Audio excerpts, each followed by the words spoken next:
Pas un grand prix de répit pour un duel qui fascine depuis le début de saison, un face-à-face qui passionne également Jackie Hicks, observateur de prestige. Il nous a accordé un long entretien. Regard d'une icône du sport moteur sur une bagarre, plus indécise que jamais. Nous vivons un moment exceptionnel en termes de compétition d'hommes allant à la victoire ou cherchant la victoire. Vous avez le spectacle aujourd'hui de la jeunesse qui a envie de gagner et du super champion qui fait de la résistance, avec l'incertitude de qui sera le champion. Mais je pense que c'est très difficile de battre la jeunesse.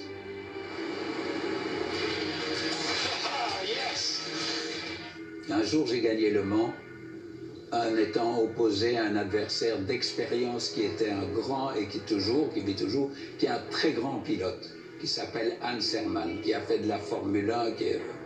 Je pense depuis ce jour que quelqu'un qui a 23 ans, qu'on le veuille ou non, sera toujours meilleur que celui, malgré tout le talent qu'il a né, ira plus loin dans son désir de gagner que l'autre. Ça, c'est Verstappen-Hamilton.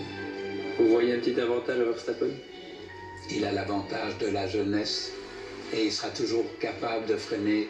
D'ailleurs, on le voit au quotidien dans les courses, de freiner une demi-longueur plus tard que son concurrent. Le temps court irrémédiablement contre Hamilton, qui fait de la résistance avec tous les records qu'on connaît. Mais quoi qu'il arrive, il sera battu à la fin. Si ce n'est pas cette année, ce sera l'année suivante et ainsi de suite.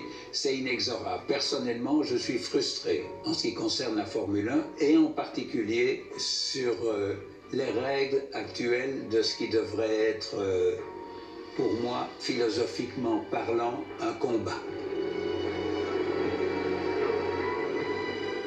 C'est une bataille entre des hommes qui assument un risque librement consenti. Encore une attaque, mais il va se toucher,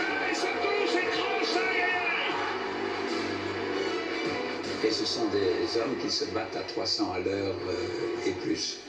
Le déroulement des épreuves est arbitré par des gens certainement de bonne volonté, mais qui, à mes yeux, peut-être je me trompe, mais hormis l'un d'entre eux à chaque course, sont des gens qui n'ont jamais conduit des voitures de course. Attention là, oh là là, regardez, Hamilton et Verstappen. Oh, oh, oh, oh. Et là, ouais, oh, et c'est l'accrochage, abandon des deux.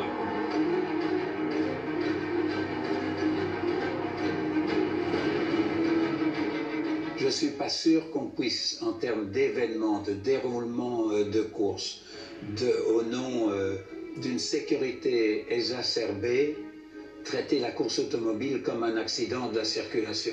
On a brisé l'élan essentiel de la combativité et de la nature même de ce sport et de ces pilotes par une succession de pénalités, d'amendes, je trouve ahurissant qu'on ose pénaliser d'une amende de 50 000 $, oser même mettre ceci pour avoir posé son doigt sur l'aileron de la voiture de son adversaire.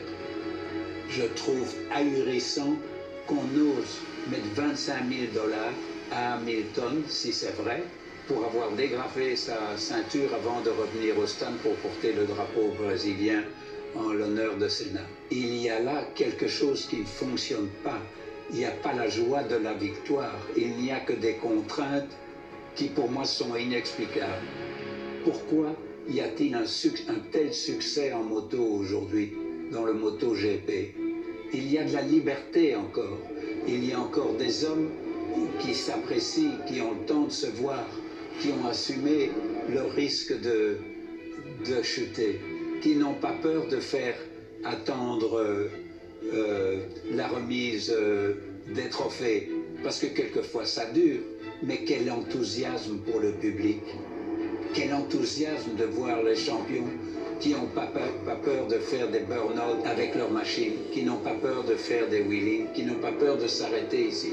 Je souffre de nous voir si éloignés du plaisir de cette communion avec le public. Pas de public, pas de course. ce même public qui a ses supporters, qui vient aux courses qui est la base même de notre sport. Je trouve que c'est pas cool, quoi. En tous les cas, moi, qui côtoie le monde de la moto parce que c'est mon ADN et qu'au moins une fois par an je vais voir un Grand Prix moto, j'étais à Portimao. Quelle ambiance! Mon Dieu, quelle ambiance! Quel spectacle! La passion du public, quelle communion! C'est extraordinaire. Valentino, c'est 25 ans de bonheur, quoi. D'enthousiasme, de fantaisie. Est-ce que la fantaisie existe encore en Formule 1?